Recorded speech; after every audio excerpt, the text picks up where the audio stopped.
Hi, I'm Alex from Sleeper Agent. Right now, my favorite thing that I brought probably is my goldfish crackers.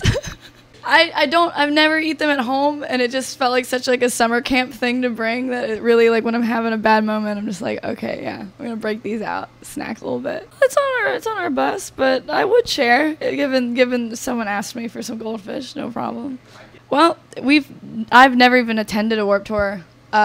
So I guess I found out last night at the barbecue that there's a term for that, and they call me a unicorn, as someone who's playing Warped Tour who's never been to a Warped Tour. So I just kind of went in with, like, no idea what to expect, other than, like, friends just being like, bring this and bring that and don't do this. And so I had, like, a little bit of coaching, but I really didn't know what it was going to feel like. So our approach has just been to be kind to everyone and try to learn as we go. But so far it's worked. I don't know. I think I might be kind of well suited for it. So far nothing has been too hard. The heat can be whatever, but I can deal with that. And I'm kind of a social person, so the aspect of, you know, talking to kids all day is, like, I love it. It's great.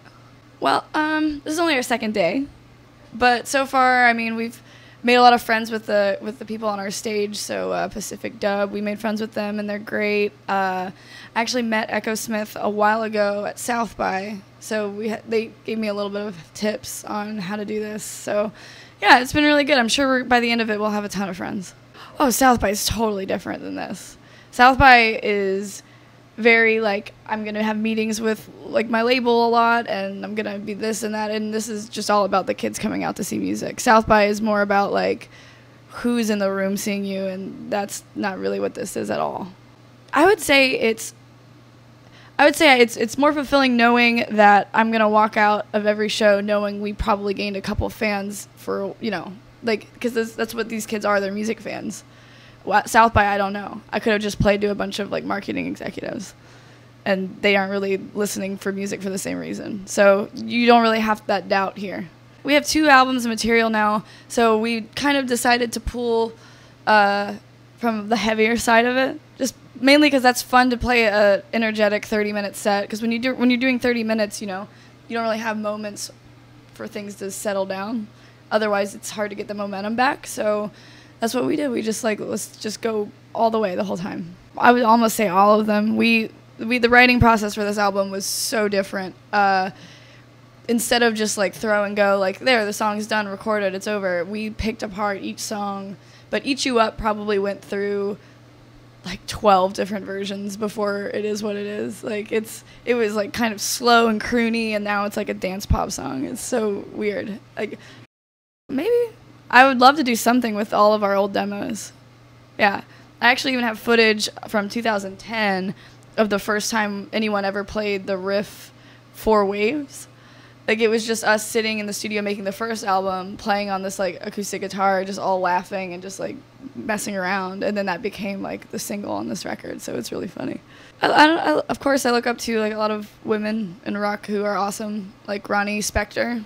She's my girl. And more recently, Blondie, because I think, like, a lot of her style and, like, her stage presence is, like, something I'd really like to be able to do. So she's just got a little more of, like, finesse.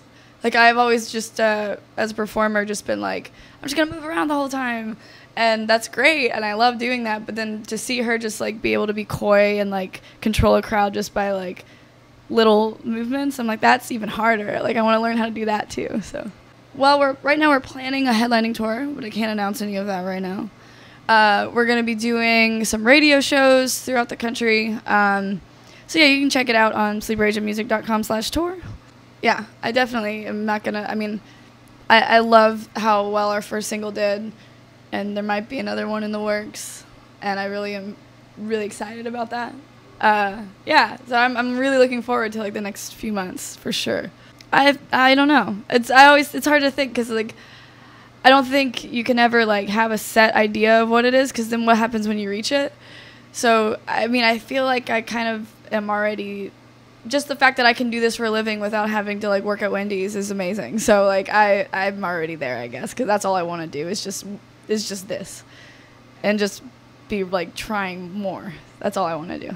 Those are my boys. It's a small town, and we college town, and the older guys, well, I say the older guys, all the other people in my band except me who are older, definitely grew up with them, just around town playing music. Everyone was in each other's bands at some point, and so yeah, I mean, it's Bowling Green has this mentality, like they made, you know, they've got a record deal, and immediately when they had the opportunity to, started helping out other bands, and even if it's just by, you know, hey Matt, like listen to this new song, what do you think, you know? So we're still very close friends. The night we met, I knew I needed you so, and if I had the chance, I'd never let you go. So won't you say you love me? I'll make you so proud of me. We'll make them turn their heads every place we go. So won't you please be my little baby. Well, once again, I'm Alex. Thank you guys so much for hanging out, and maybe I'll see you at next Warped Tour.